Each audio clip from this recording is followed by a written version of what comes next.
Get the Friendo Club set up today and get access to over 700 Going In Raw bonus episodes, our monthly Big Blue predictions challenges, and the ability to ask questions at Going In Raw. We also offer the Steven Larson comic book and exclusive Friendo Club t-shirt. Just hit join here at youtube.com/Steven Larson or go to patreon.com/Steven Larson to sign up. Hey, friendo, Steve here. And Larson. And welcome back to Going In Raw, the only pro wrestling podcast you need to be listening to. It's Wednesday, which means it's time for us to read your hot takes, and then we respond to those hot takes. Of course, Larson, John Cena issued his manifesto in promotional form. He did a promo on Raw, so we're going to kick off hot takes. Boy, a lot of people are hot or cold on these John Cena takes. And let me tell you, we got these first two we're going to do together. This is just but a small sampling of the takes here that are opposite. Yeah. Polls here. It's the best. It sucks. Wow. So we got two takes here, opposite ends of the deal. Micah James Bauman here says, Cena's promo was great. Nothing special even needed to be said. Cody and Cena have always been at their best when they stick to the basics, and the crowd loves these two, so it already kind of sells itself. Whereas Gabriel Ribeiro here says, I waited 2 decades for a heel Cena promo, and what I got was him complaining like The Miz. You don't appreciate me for my body of work and so forth. Underwhelming. Okay, number one, I want to point out, thank you to Gabriel Ribeiro for this, because he punctuates it with one great digestible word, underwhelming, which I can then put on a thumbnail and we could sell this thing to the audience. Take notes, all right, from Gabriel here. Yeah. That's how you get. All you need is a frame of Cena promo. Underwhelming. Yeah, that's what it's going to be. And Gabriel's name will be pixelated because then it's kind of controversial. It's like, oh, I don't want to call this person out, you know. But then Gabriel will be like, I made the thumb. So good job, Gabriel. You make the thumb this week. So it looks like we've got a tale of two Cenas. Let's go, Cena. Cena sucks. That's the power of John Cena. I suppose. Larson, you and I are going to be tepid. We're going to be lukewarm because I kind of feel like we fall right in the middle down here. The middle. So after watching it, I could appreciate there was some good stuff. At the same time, I also said to myself, that's it. You know, because this is only one part of the whole recipe here of heel John Cena is you know the spark that maybe started it, but the major part of this, the meat of it, is still why align with The Rock. I think that's the more substantial and more necessary kind of stuff to talk about. You know, him resenting the fans for booing him for 25 years. All right, that could be a part of it. But the more immediate and I think more impactful and perhaps more interesting aspect is the alliance with The Rock and why. We assume it's to go after number 17 and The Rock can maybe pull some strings to make that seemingly a guarantee. But it'd be nice to hear it either from Dwayne or John Felix Anthony Cena. And specifically, we get a situation where it's Cody and it's Rock and it's John all in the ring.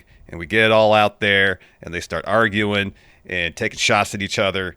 That's when it's going to get good. Yeah. This felt like a formality. Maybe it's like, all right, this is something that a heel has to do, is go out there and drop this like a You People promo. I've been waiting 25 years to do it. I want to do it, so I'm just going to do it. So, upon reflection over the past 48 hours, well, 24 hours, I guess, 48, whatever. What today is? Today is Tuesday, so it's 24 hours, but 48 hours after this. I mean, actually, oh, that's right. Because right now, I was like, it wasn't last night. No, it wasn't. It was yesterday during the day. Yeah. So it's been 24 hours, and upon reflection, I kind of appreciate that. Yeah, I know, like, because a couple of people pointed this out. Well, the crowd kind of extended the promo. Regardless, it was a long promo. He said a lot. And I think it's warranted. He's had 25 years in his estimation, 20 years probably more appropriately, 20 years of this being built up, because it was a very short amount of time. He always got a reaction, but in terms of the crowd overwhelmingly being on his side, yeah, it was a relatively short period of time. For the vast majority of his career, of his time on top, he was basically the guy that everybody would direct their ire at over WWE's lackluster creative. And for him to have endured that for such a long period of time, I think warrants such an extended promo where he essentially said one thing, and it was "you people." But he, number one, I thought it was masterfully performed. I thought he was a lot less cartoonish than I had feared he was going to be. And so I thought the promo delivery itself was in keeping. I will say this. I don't know. I know I looked at this. Okay, so it's not on here. I've seen the take from some people that this was Cena's best promo ever.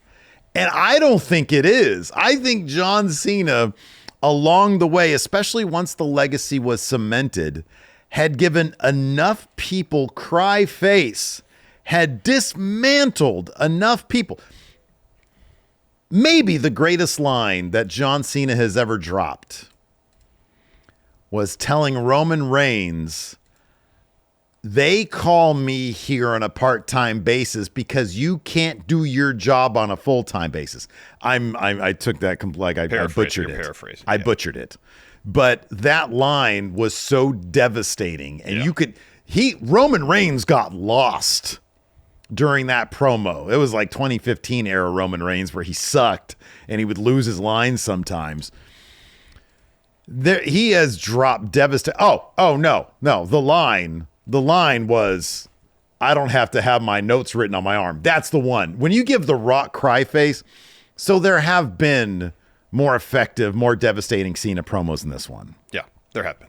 That being said, this is a very, I think this is going to go down as a very memorable promo. I think I agree with you in terms of the moment, the iconic imagery that people are going to remember for the Cena heel turn happened in Elimination Chamber. Yeah, I don't think this is going to be it, no.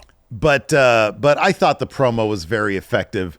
I just think that maybe, and it did have some really effective lines. It's funny when we had a issue with going live. We're filming this on Tuesday, and our plan was to go live with Count Out. Mm-hmm. And when I posted up a little thing that said, "Hey, everybody, sorry, internet went heel on us," a lot of people were dropping John Cena lines from the promo. Yeah, you get Odd nothing. Lifestyle says you get nothing. The internet broke up with you. The internet said "you people." Shotgun Sean says you're in a toxic, dysfunctional relationship with the internet. Now it's breaking up with you. You get nothing. It does seem like "you get nothing" and "I'm breaking up with you." Those, at least in the immediate, those are the lines. People are going to remember this promo. Yeah. And so I kind of feel like I side more with the "this is great" over "this was crap." And also, I think it's probably a matter of expectations. Oh, sure. The long list of, you mentioned a few, of great promos that John Cena has had the course of his career, and this is his first heel promo. Expectations are through the roof. They are, yeah. And if he comes anywhere short of a masterpiece, people are going to be disappointed. Dude, I don't know if anybody... Dude, I honestly don't know if... I don't know if even a masterpiece would have... Satisfied everybody? Satisfied everybody. It's entirely possible. There's always going to be other people out there. Anyways, let's go ahead and move on to more John Cena. This one comes to you from Heel Tom, who says, "Cena is correct that Cena fans have been toxic for 20 years, demanding more of him. Those in this thread calling his heel turn weak only proves his point that what he does is never enough." What did I just say? I said no matter, even if he delivered a masterpiece, still wouldn't be enough for people. I appreciate Heel Tom with a more nuanced, thoughtful take on this whole thing. It wasn't, "this sucks, this is great." It's looking at the meat of what John Cena had to say here and how it relates to the delivery and the reception to his promo itself. And I appreciate that. So thank you, Heel Tom, for this thoughtful take. I mean, I guess does the question need to be asked? Did John Cena purposely deliver not his best work to feed into what he is saying? Ooh. You know, I mean, the fact that he came out and immediately said, I'm not going to give you what you want.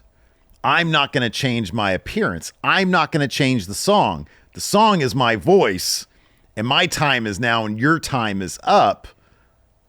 Is that more evidence to suggest he's not going to give us what he thinks we want, so that we demand even more to make us look even more fickle, even more like a toxic relationship?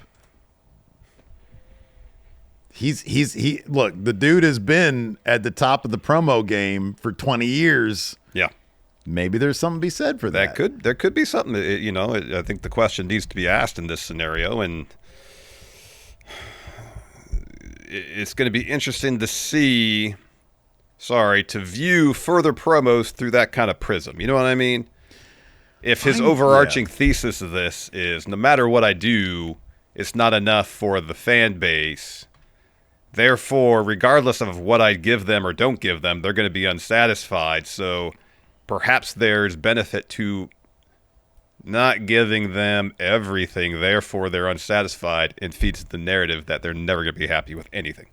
The last 10 years of John, really post-Rock, the post-Rock feud, so much of John Cena's run has been, I mean, culminating clearly with the Firefly Funhouse, has been meta. Mm-hmm. You know, it's been a reflection of the John Cena experience, of the John Cena phenomenon. When he talks about, for the last 10 years, you guys have created a meme where I'm invisible, which speaks a lot about John Cena. He is a fascinating guy. Even when he's breaking down his own match, his own debut match with Kurt Angle, I suggest everybody watch that, because it is fascinating to hear his thoughts about it, how he considers that match nothing but moves that doesn't move the audience. Yeah. He is seemingly obsessed with what his legacy is and where it is in pro wrestling and what pro wrestling really means. You know, he's a fascinating guy. And so it wouldn't surprise me if he was fully aware that he came out to basically deconstruct the You People promo. You know, could be. Yeah. Could be. Let's move on to Steve Espinoza. Says plainly about his match with WrestleMania, John Cena should mop the floor with Cody Rhodes at WrestleMania. You know, Steve, this is by the way, this would have been a runner-up, a great digestible, and maybe if he had dropped this hot take in a couple weeks, we could have used it.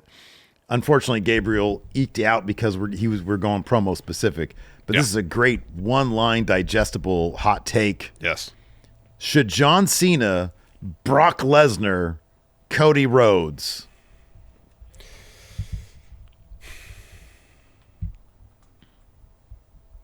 So the issue with that potentially is, like, in terms of the visual of it, in terms of the impact it would leave, the crowd would be absolutely devastated to see their hero, Cody Rhodes, go in this match and have John Cena annihilate him over the span of 15 minutes. Issue is, John Cena, prior to winning the Elimination Chamber, hadn't won a match in like 7 years. Now, one match maybe could unlock, the competitor within John Cena, this new edge as a heel, not Adam Copeland.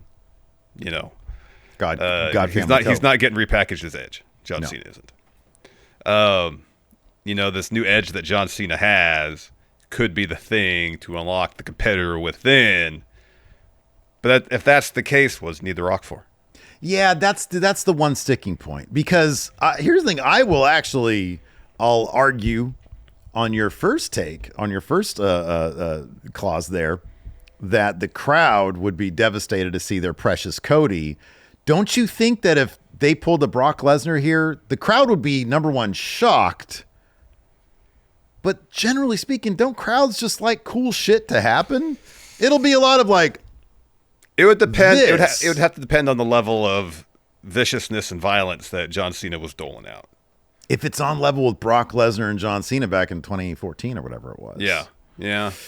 I mean, that was just a bunch of German suplexes. That was just a bunch of suplexes. I know. But if they did something similar, like he just hits him with 10 AAs, it would have to be something like Cena's makes Cody bleed. Like, it would have to be vicious. Yeah, right. Yeah. It would basically have to be humiliation for Cody. Okay, let me ask you this. Let me book this for you. Sure. Cena comes out. He's got The Rock and Travis Scott basically coming with him, right? Mm-hmm. They come out to John Cena's entrance. He comes down, and before the bell rings, Rock blasts Cody with the People's Championship, and he stumbles into a John Cena AA. Travis Scott picks up Cody Rhodes. Doesn't hit him because he shouldn't be doing that unless he learns how to do it right. And, The Rock bullies the ref into ringing the bell. John Cena hits 9 more AAs.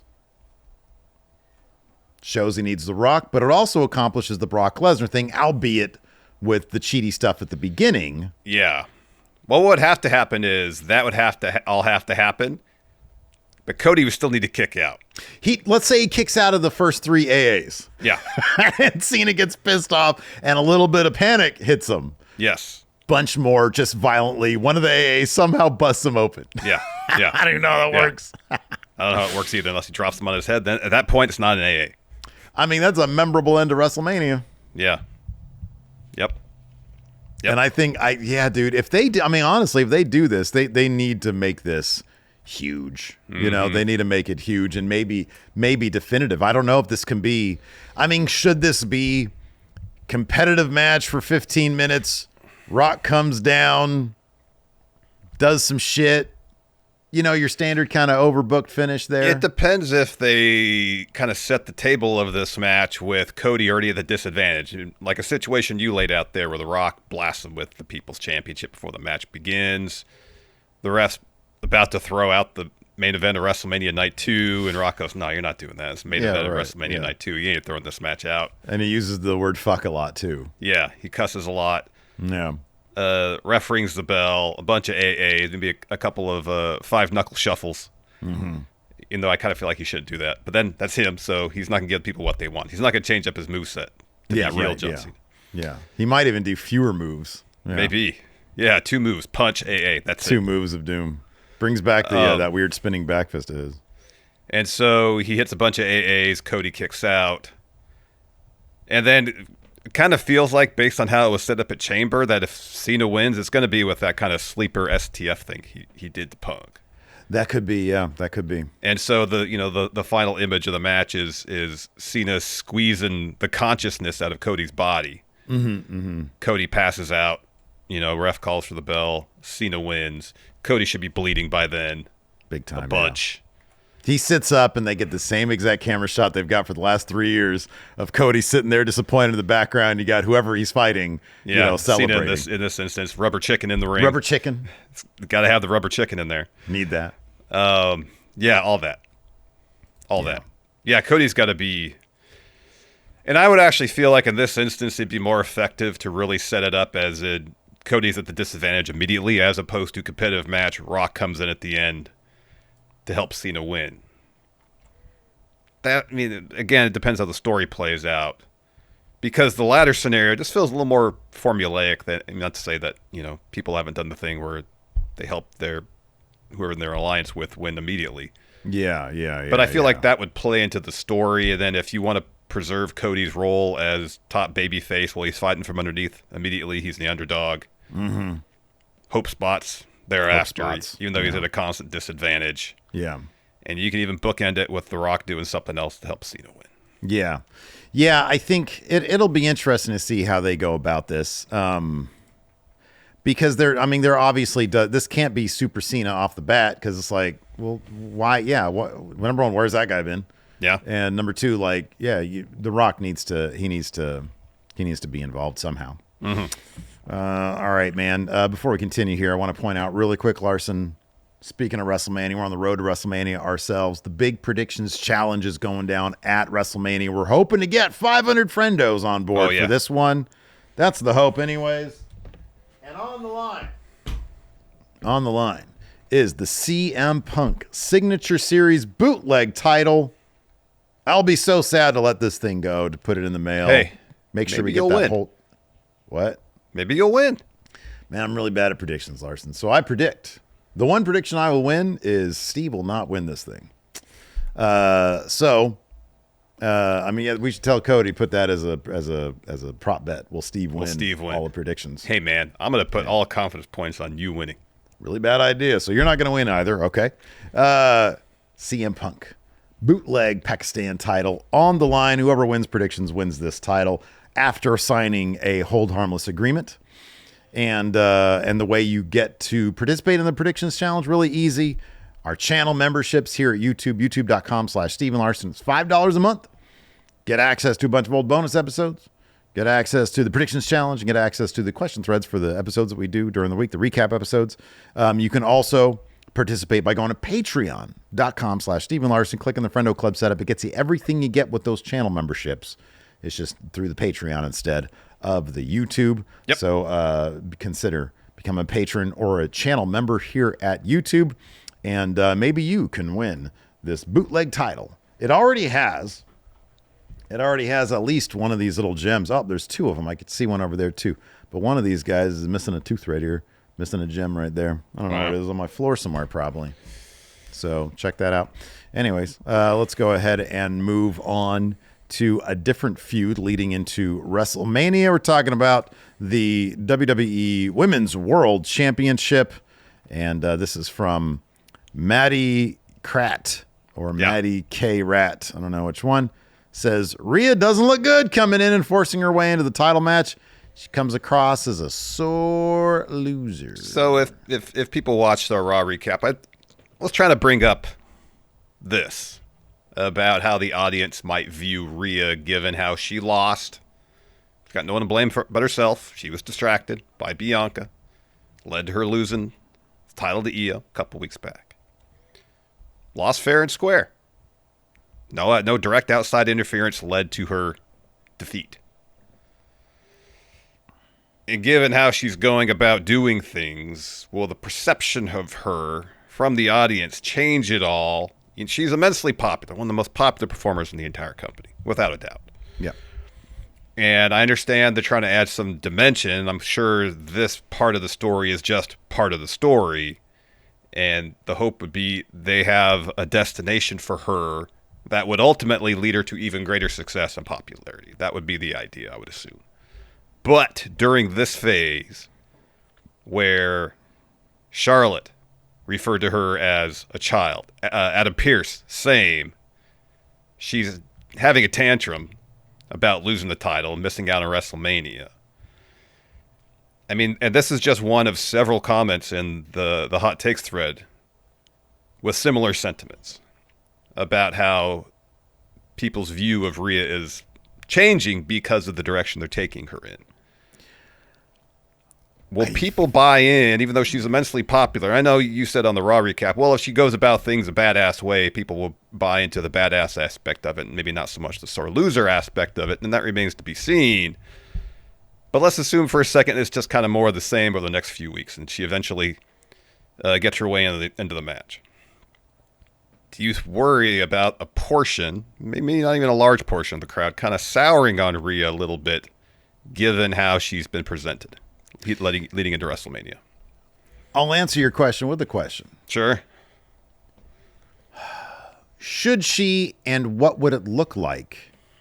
Because to answer your question with an actual answer, I don't think that's going to be a problem, because I think being a badass kind of trumps everything. If you're like legitimately, if people are like, oh my God, she's so cool, and I don't care that she's bullying her way into this match, that's a badass thing to do.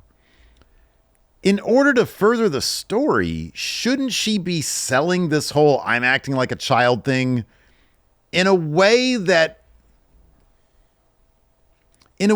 does come off as a bit off-putting?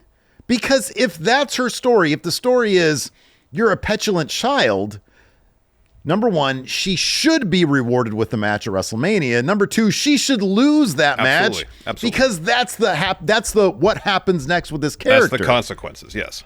She shouldn't be rewarded for being a petulant child, but clearly that's the story beat they want. So I guess my question is, how would she go about selling that story a bit better? I mean, attacking EO is a petulant thing to do, but people love it. And attacking Bianca is a petulant thing to do. But here's the thing: is attacking people backstage is a pretty run-the-mill activity in WWE. It is. It happens all the time. And I guess based on the number of people who posted sharing this sentiment, it's not so much the actions in and of themselves, like attacking people backstage. It's just how she's presented, obviously. Yeah. And I mean, it struck me watching Raw this week, especially how Adam Pearce was talking to her. Mm-hmm. It's like they were really trying to hammer home that idea that she is petulant. And, given the number of people who shared this sentiment in the thread, it's like, all right, this isn't just maybe an isolated thing. This is, I guess the concern my guess would be this, though. My guess would be this. This would be one of those things that, look, this is not to toot our own horn, but I do feel like you and we do enjoy and we talk up the nuances when they exist in pro wrestling. Mm-hmm. And I feel like our audience really buys into that. Yeah. I think that is, in this case, would be one of those disconnects it's entirely possible. What we get in the crowd and the people who like to analyze it a little bit deeper, like you and I. And so I honestly think that the larger crowd, the people that are there, will overwhelmingly drown out people being like, the fuck is their deal? That's my guess on it. No, I don't disagree with that either. Obviously, I could only speculate on the percentage of people who are really tuned in to all the backstage stuff, really analyzing pro wrestling down to like the details, as opposed to the percentage of people who go there just to see simulated fights and storylines play out. You know what I mean? There's already proof to this, though. Mm-hmm. How many times have you and I pointed out, wait, Cody Rhodes had Sami and Kevin Owens separated just to like make himself, feel better? I forget what the situation was. Yeah. But, Cody Rhodes is a manipulator. Absolutely. He is, like, when you look at the actual actions of Cody Rhodes, it's kind of a heel. Yeah. But there's that disconnect. Yep. Crowd loves Cody because he does it so subtly. Roman Reigns did not change a bit when he came back. Said, I will not change. People love him. Yeah, chant OTC all the time. Yeah. So I think it just reflects the fact that, hey, do a bunch of badass shit. People ain't going to give a damn. Yeah, I know. So I guess it also kind of depends. I guess it also kind of depends how far they go with the idea that if she hits an obstacle on her way to try to get into this Mania match, how she reacts to it. Like if it starts getting like over the top, even if she is doing badass shit. I mean, I don't know. I'm not putting a whole lot. I'm not saying this is necessarily a point of view I agree with. I'm just posing the question to you because it's an interesting topic of conversation. Yeah. And I'm not assuming or speculating that a majority of the crowd is going to be like, "What the hell are they doing with Rhea? Why are they doing this with her?" I'm not assuming that's going to be the case. If anything, it's probably a small portion of the overall WWE universe who might be like, "All right, this is strange. Why are they taking this approach with her?" I have one way they can do it. Bianca keeps the streak alive. She wins at WrestleMania. Sure. And after the match, Rhea annihilates her, like interrupts her celebration, just absolutely annihilates her. I feel like at that point, the crowd would probably, even if it's a badass thing to do to attack people to get into a match because she has that story now. She's like, I need to get in that match so I can get my title back. But Rhea's also somebody that the WWE crowd understands gets pushed heavily by WWE. Obviously, so is Bianca. But Bianca's been kind of out of that game for a while because of the tag stuff. If Rhea shows poor sportsman-like behavior after the match is done... Literally being a sore loser, yes. Right. I do kind of feel like the crowd might at that point. And then if Rhea comes out and drops a decent, probably a You People promo, I don't know, or a petulant promo after the fact. Well, then they're going more overt with the sore loser idea at that point. I think if they'd have to. Then. I think they'd have to. And I think the crowd would buy into that. Oh, yeah, obviously, because then they're being far more overt about it. Right now, it's just sort of like, the way Pierce is talking to her, the reference Charlotte made, her just coming and kind of like trying to bully her way into the match. It's the groundwork right now. It's the groundwork. They got to pay it off with an actual, especially, dude, I mean, here's the thing. Bianca wins at Mania here. Rhea, completely annihilates her afterwards. That is laying a year-long plan out for the one-on-one where Bianca's the good guy and Rhea's the bad guy coming in. They will need to really play up Rhea being a petulant child and really a piece of shit, for the crowd to really buy into those roles heading into next year. Yeah. And if they don't, guess what? Heel Bianca. But the crowd would love that. Absolutely. She's such a good heel. She's such a great heel. We got a hot take here from Odd Lifestyle. Says Io should win at Mania to dry home how lost Rhea and Bianca have gotten in their beef. They let Io escape with the win. So I'm firmly of the belief that Io should walk out of WrestleMania still champion. And it should be in part because Rhea and Bianca are so focused on each other. But if you tell the story that they're so focused on each other and Io kind of escapes with the win, you're selling Io short there. She needs to be proactive in terms of her getting the win. You know what I mean? It can't be just an opportunistic thing. Here's my hot take. Completely Here's my hot take, Larson. What? Here's my hot take. You can't logically have the conversation we just had and come out with Io getting the win. The story demands, Larson, that Bianca Belair win at WrestleMania this year and Rhea Ripley turns heel. They're as my favorite out of the three of them is Io in terms of everything in the ring, and goddamn it, I love her character also. But the biggest marquee matchup, and therefore the story must revolve around Bianca and Rhea, and it starts at this WrestleMania with Bianca winning that title. I don't think it can be, because you're exactly right. No matter which way you go, Io's on the outside looking in. Either she escapes with the title and she gets a bunch of tepid feuds after that, and eventually Bianca wins the title anyways and goes on to WrestleMania to defend against Rhea, or vice versa. I don't know. But this is a situation where the two mega powers are colliding, Rhea and Bianca, and there isn't a third. A third is there to come in and lose the title. And I hate saying that, but if I'm going to man up, that's the case. Let me pose something to you real quick. Okay. A potentially alternative scenario to what you laid out earlier where Bianca wins. Rhea, all in a sore loser thing, lays out Bianca. Rhea hits Io with the Riptide. Okay. Has the match won. Bianca comes in either before pin, whatever, KOD, slow to cover, allows Io to come to from the Riptide. She throws Bianca out of the ring, covers Rhea to get the win, retain the title. Okay, she steals her KOD. Yeah, it's still an opportunistic win for Io, but the way the finish would play out, it would be related to Bianca costing Rhea the win.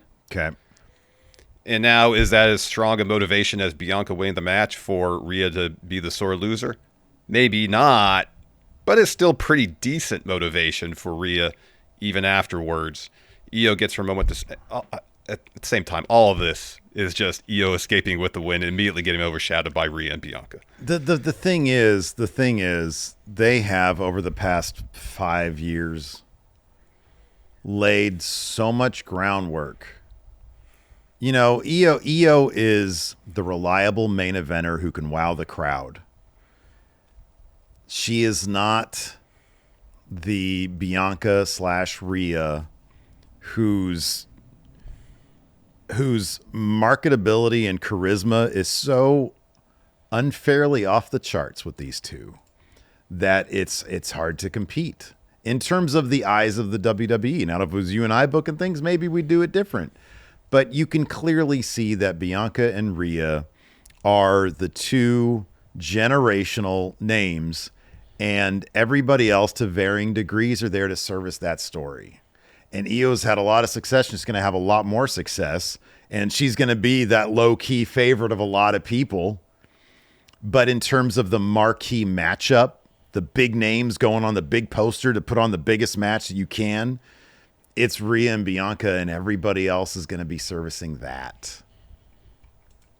And so the details kind of don't matter. It's like, okay, well, Io wins at WrestleMania. That's great to put on her resume, but she's gonna lose that title to service the bigger match next year. Yeah. So whether or not that stuff kind of matters is, I think, in the details. You know, is would it be cool for Io to come out of WrestleMania and win that match? Sure. You know, I don't know what happened after Benoit won in 2004, but they gave Benoit his big moment. You know, and I'm talking about Benoit because at the time, they gave him his big moment there with Eddie, and it was an awesome moment.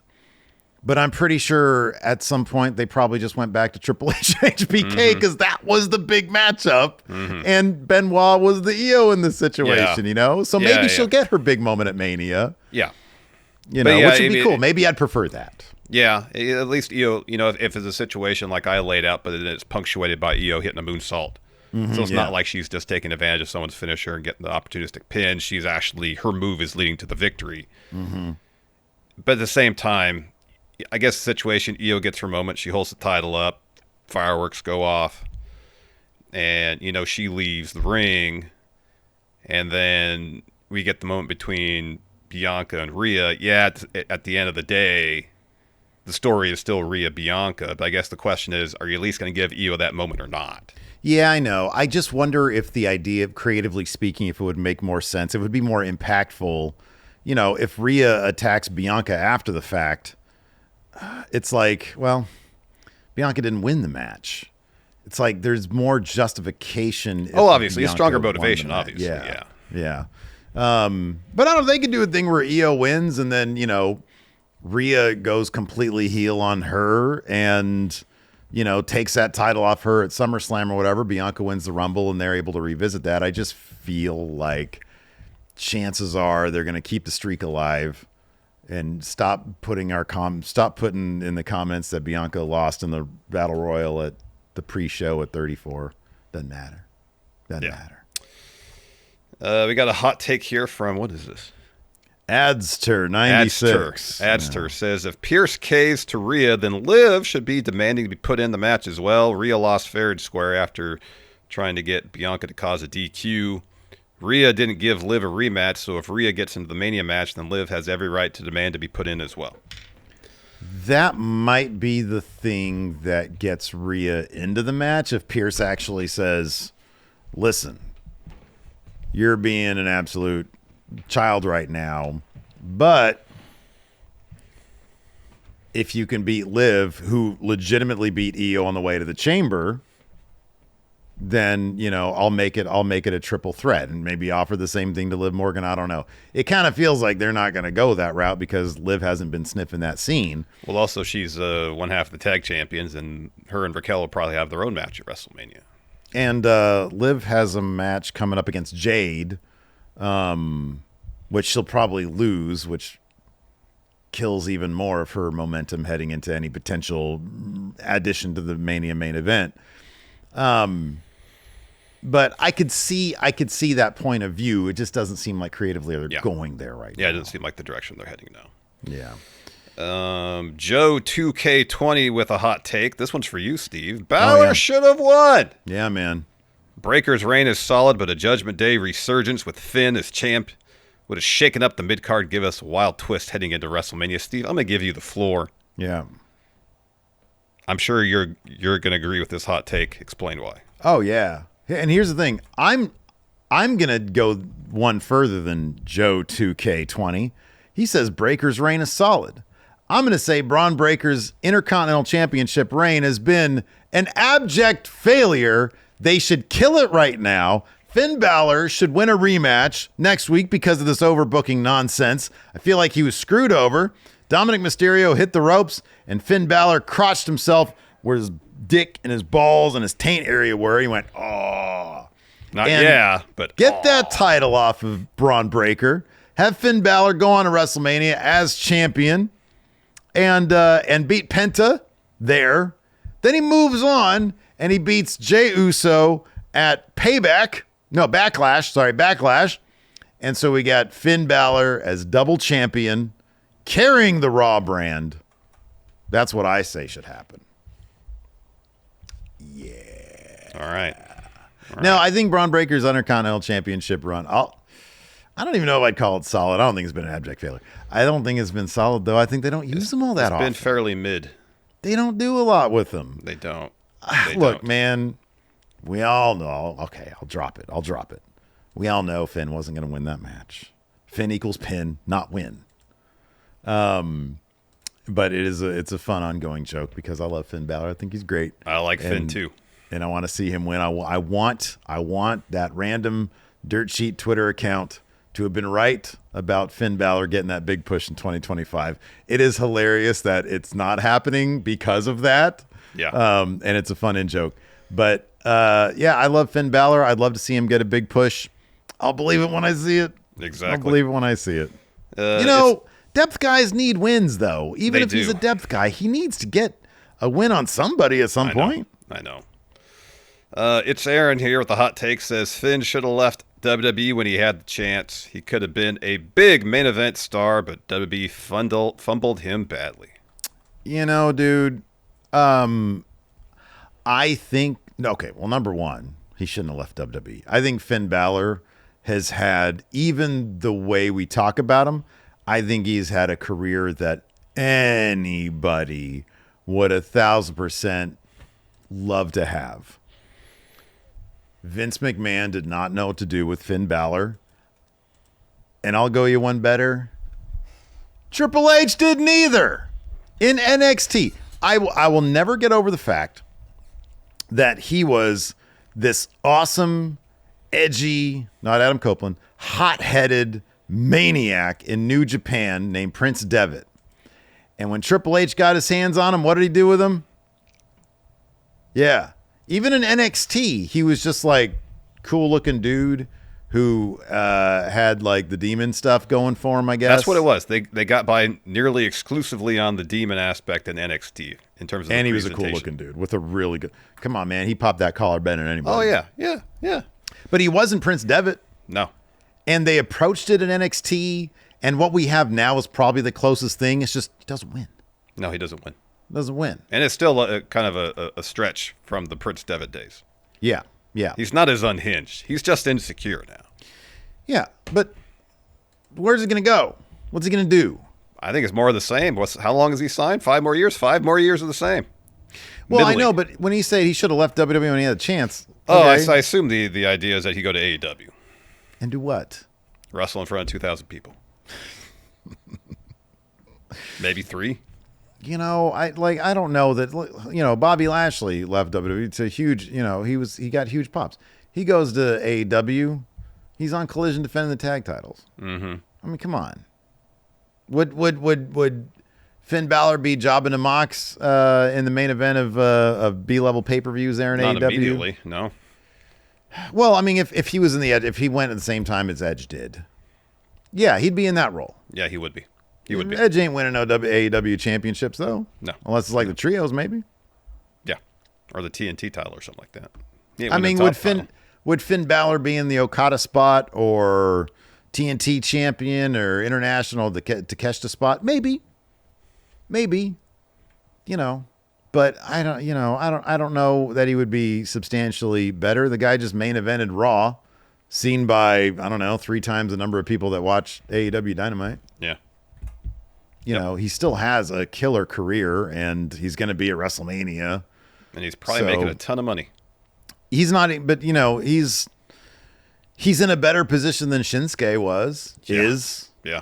And Shinsuke, the reporting is he's not going to be sticking around. Yeah. So, but they just re-signed Finn. So, he's got a shirt, 10 years of Finn. I should get that shirt. Anyway. You should. I should. Drew Diesel here with a hot take says, no top star should win the Rumble. It should be a launching pad for the next big thing. As a kid, I always rooted for the underdog, the guy who had no chance but still had us all believing that magic is what the Rumble should be about. Isn't that Jey Uso this year? I mean, Jey Uso's been around like WWE for like 14 years. I understand, but he was, despite the nickname, he never seemed to really get seriously to the main event level. This is that launching pad for it. Yeah, I agree. I think Jey Uso's solo career started when he left SmackDown. He said, I quit. And then Cody Rhodes brought him back. That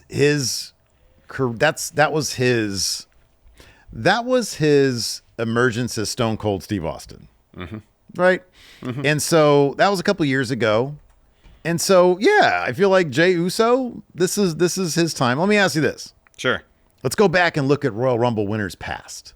Okay. And you tell me, if you consider the last, the names that I'm going to read to you, if they qualify, if they fit this description, sure. As, what does this hot take say? It should be a launch pad for the next big thing. Yeah. Last year, Cody Rhodes, and the year before, Cody Rhodes. I mean, he was already pretty popular, so no, I would not say that's the case, no. I mean, he hadn't won the world title, and he went on to win the world title. But he is also, most certainly by the second Rumble win, the most popular person in the entire company. I think Cody Rhodes is like the perfect Royal Rumble winner both years. Because it did launch him to the world title. It did, but it wasn't like he was the underdog. Okay. All right. Like someone who's like a relative upstart in their singles career.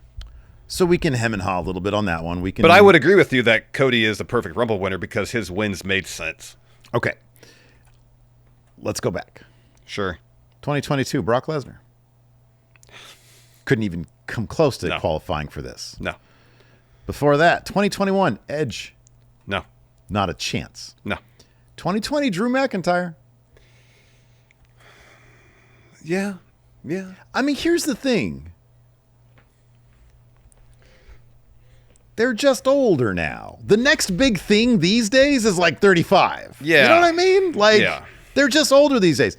If the point of this is it should be a Carmelo Hayes level guy, who I think is like also 32 or something like that. Yeah.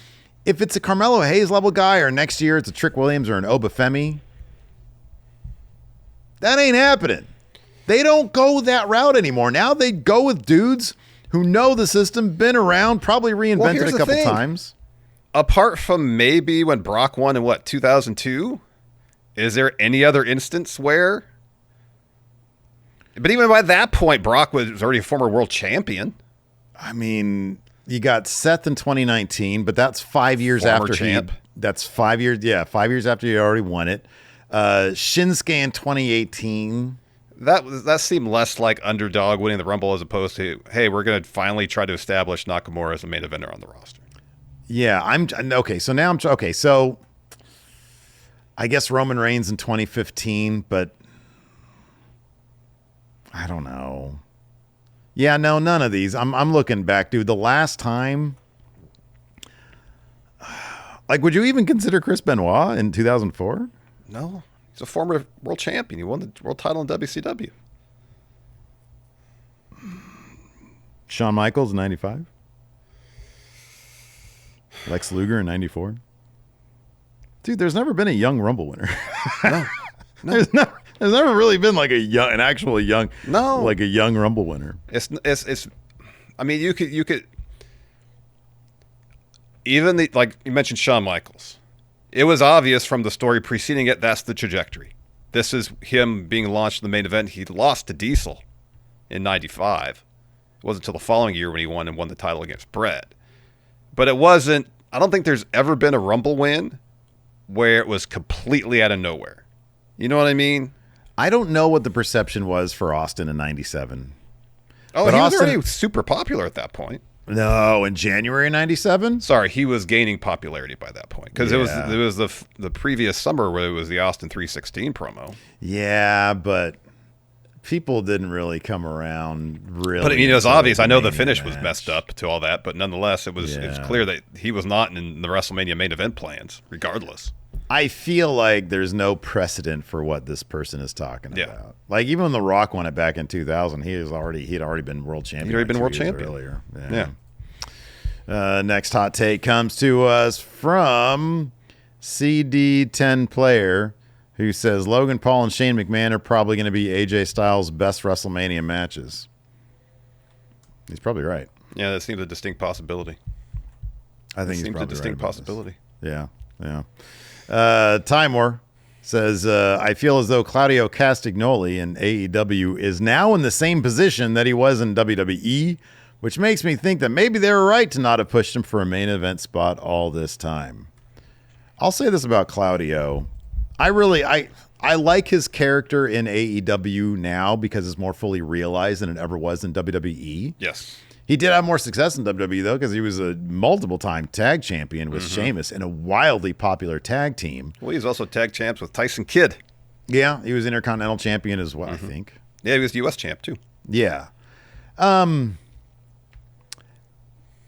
He probably would have had an expired contract in WWE by now if he had stuck around.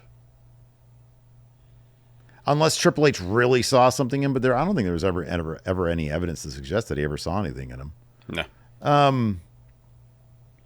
Yeah, I like his character in AEW. I think they could do more stuff with him in AEW. Yeah, I wish obviously. they would. Yeah. I think he's great. But yeah, I think his character is far more fleshed out and well-defined now in AEW than arguably it ever was in WWE. But not everybody's going to be top guy. Well, Claudio was top guy in Ring of Honor. In Ring of Honor. He was Ring of Honor world champion. Ooh, how about this hot take here from NZO, Real One, AW Double, how you doing? Says Megan Bayne is patently boring. And frankly, it's a disservice to the work Tony Storm put in to have her next challenger be tall woman who stands. Wow. So Megan Bayne's presentation is fantastic. Yeah, but that's kind of all so far. Yeah, I agree that they need to do something to add dimension to her character. Mm-hmm. If she's going to get into a title program down the line with Tony. Because, what we saw last week, where she goes and attacks Tony at the end of her promo, well, Megan's still in the midst of a feud with Statlander. Mm-hmm. Yeah. They're going to finish that story first before they move on to anything with Megan and Tony Storm, I would think. But yeah, they definitely got to take every opportunity they can to add further dimension to Megan Bayne's character. Because right now, I don't know who she is as a character. I don't know. Yeah, right. And that's important if she's going to be elevated to the main event scene. Yeah, I agree. They need to take some time and put some work into the character aspect of things. I agree with that 1,000%. Yep. But that being said, when I see the first thing I think when I think Megan Bayne isn't boring, I'm like, oh my god, the presentation's outstanding. There definitely does need to be more, but I don't know. I don't think that number one, I don't even know if Tony's actually going to be her next challenger, or if Megan's just putting people on notice. Yeah, I think that's the scenario. I feel like they're probably going to protect Megan. Yeah, that seems to be the case. I would think so. AJ Otani, hot take, that says there's very little reason to care about the business aspect of wrestling, and I don't get the obsession. Psychology, sure. Production, fine. But caring about ratings and ticket sales and merch leaders and TV deals is crazy. And we have to remember these are millionaire-run companies that don't have unions. I feel like don't tell me what I should care about. Well, here's the thing. I'm guessing a vast majority of wrestling fans don't care about that stuff.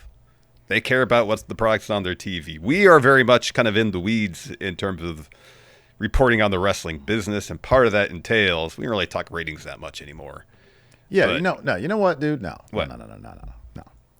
You and I, long before we ever had a podcast, sure, we'd get onto scoops.net or whatever website would tell us what the ratings were, what the deals were, who was coming over, who was doing what. It's because we found that stuff interesting. I find it interesting. So the fuck business of you. Hot take person. Who's AJ Otani? AJ drops a bunch of hot takes. I'm just giving, some gentle shit here just to get a response. But look, the bottom line is I find it interesting. Other people find it interesting. When you twist it and turn it into a weird, toxic, like, oh, look at AEW's ratings, that's why they suck, then you're turning a corner into being a fucking weirdo. Because on number one, I don't know what their ratings are anymore because they got a max streaming thing going on. Yeah. And next to that, all the reporting, some are very credible, mainly just Fightful, says that WWBD is very happy with the ratings and the performance of AEW Dynamite. So at that point, yeah, it's just disingenuous bullshit that's being spewed. So from that perspective, AJ, I get you. On the other hand, if I want to, if I get the report from WrestleNomics on my phone here from Patreon, oh, hey, the latest SmackDown ratings, I'm mildly interested in that for 5 seconds of my life. What business is that of yours? There you go. So there you go. Just a little gentle teasing there for AJ for you. It's Manny Fresh with a hot take. You think it's the Manny Fresh? That's cool. It's Manny Fresh. Okay. Says it's literally insane how Theory is getting treated. That man has it all behind the scenes. He seems like a good dude as well. He's for sure going to reinvent himself and be massive when WWE inevitably releases him. So I agree with the first part. I feel like from my perspective as an extreme outsider, yeah, I think the guy has it all. I don't know why they haven't been able to put it together with him, but then I'm not there. I don't know what Triple H sees. I don't know what the deal is. I don't either. It is interesting because I feel like, man, he's got a lot going for him, and they have not done anything. Like, it's terrible what they've done with him and Waller. I mean, the same could be said for Waller. That being said, I think Theory kind of needs something like the WWE system. It's kind of a damn if you do, damn if you don't. I don't know what his chances would be on the outside. I really don't. I feel like it's probably best just to stick it out to WWE and hope that they get around to him. I don't know. I mean, is he the type of performer that could go out, whether it be the Independents, New Japan, AEW, wherever, reinvent himself, a la Drew McIntyre, Cody Rhodes, and then come back to WWE with the prospects of far greater success? I don't know. I guess you don't know until you see it. I mean, that's definitely the case with Cody and Drew. It's like when Drew was released, I was like, I mean, I was barely watching at the time, but I remember seeing him being kind of underwhelmed. Yeah.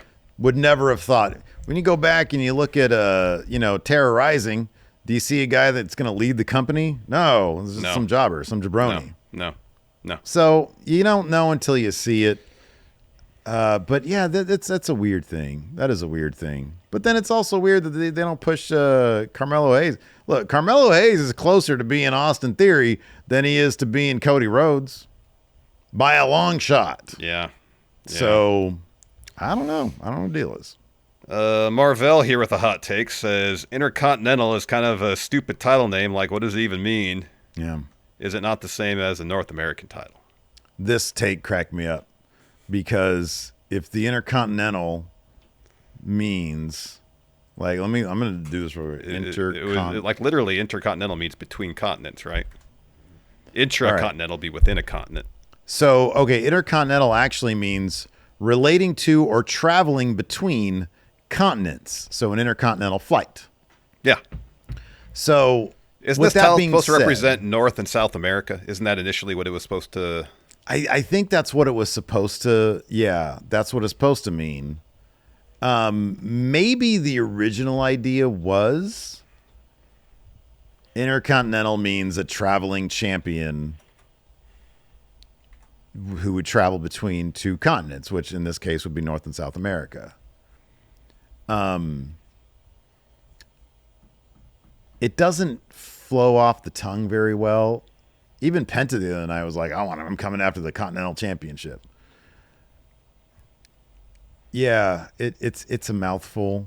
We've just grown accustomed to it as wrestling fans. I mean, more often than not, we refer to it as the IC title anyways. What's an even stupider title is just the Continental Championship. Shouldn't that be more of like, what's the definition of continental? Belonging to a continent, member of the continental, that's not it. Coming from or characteristic of mainland Europe, Traditional Continental. Yeah, it's like Christopher Walken. Yeah. This is the Continental. Yeah. It's the SNL skit, yes. Come on in. Where you going? I have some champagne. Champagne. Fields is coming over for dinner. Poor Fields. Anyways, let's wrap this up with one that I Ozzy. thought you would appreciate. Ozzy, Yes. 1986, Larson. Hot take says Nirvana is better than Pearl Jam. I take no issue with this. In every way, shape, and form. Yeah. Pearl Jam, I will say this. Out of all the songs in the catalog of both Pearl Jam and Nirvana, the one song that me personally, emotionally, I relate to most is Pearl Jam's Black. Because it was a song that I would listen to after my first girlfriend dumped my ass. She said, I'm breaking up with you. You get nothing. And I said, au contraire, I've got my Walkman with this tape of Pearl Jam's 10 in it. And I'm going to... Is it on Black? No, it's on Jeremy. Hold on. I Oh, it gotta was go one of back. those you rewound it and it would stop the next break in the tape. Yeah, it's like, oh, wait a second. This is whatever the fourth album track on that album was. And so I'd have to find it, and I would listen to Black over and over again. So that has a very nostalgic, feel for me.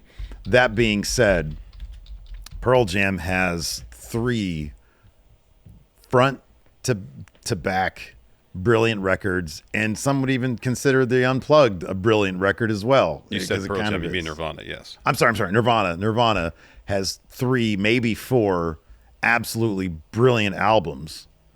And Pearl Jam, I'll be honest with you, just kind of has the one. Yeah. It's got 10. Yeah. I like a lot of the other songs, especially from like that period of time. Like a lot of the B-sides, awesome. Yeah. Yeah. The single tracks, awesome. Yeah. But As an like, album, once 1993 came around, with verses, there's some good tracks on it. And there's then good tracks on most of their albums, the 90s. Vitalogy, Good tracks on that. No Code. There's a couple decent No tracks Code, on that one.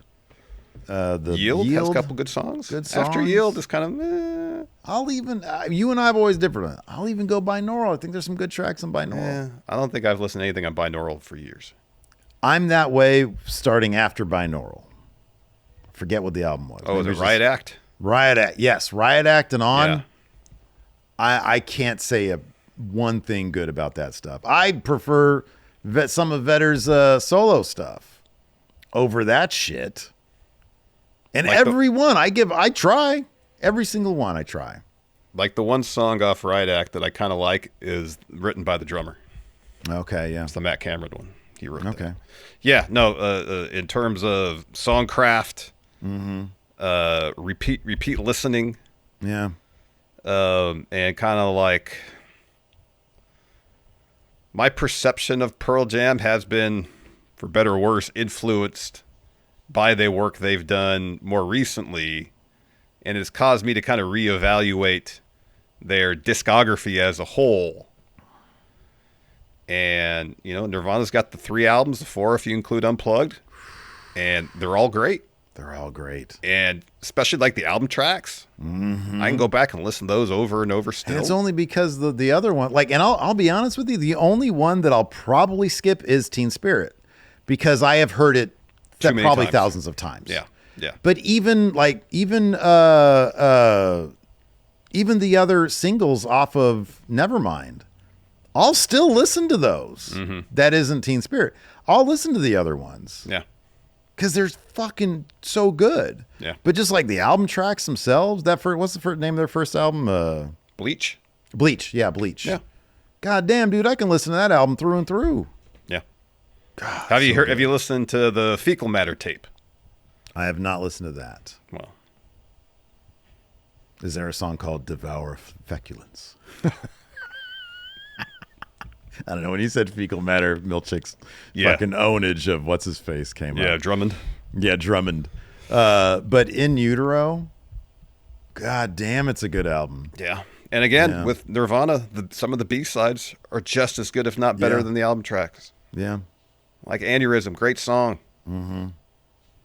So many of the B-sides, especially the Nevermind era, like the B-sides for that album are great. Even the one that they the one that they dropped on the greatest hits. You know, you're right. Yeah, it's the last song they recorded. Yeah, Yeah.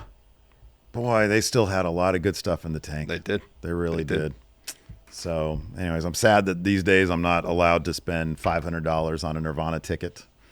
You know, when they come to town, I'll be like, oh, I can't go to that. I'm not going to justify $500. I know. When Pearl Jam was here in Sacramento, I was like, oh, I haven't seen them in 20 years, maybe longer than that. Let's see what they're up to. My curiosity is not worth $800. No. Especially or even $300. Remember during that time we were looking at the set list and we're like, yeah. It's like, well, there's 6 songs from new album. That's about 5 too many. Yeah, right. Exactly. And they're going to deep cuts that I don't care for or not terribly familiar with. Unless I see evidence that every night you're going to give me State of Love and Trust. Unless I see that on there. Pass. Or maybe even do a couple tracks from Temple of the Dog, you know. Maybe do that. That was a good album. It was. Anyway. Anywho. That's going to do it for the show today. Thanks everybody for tuning in.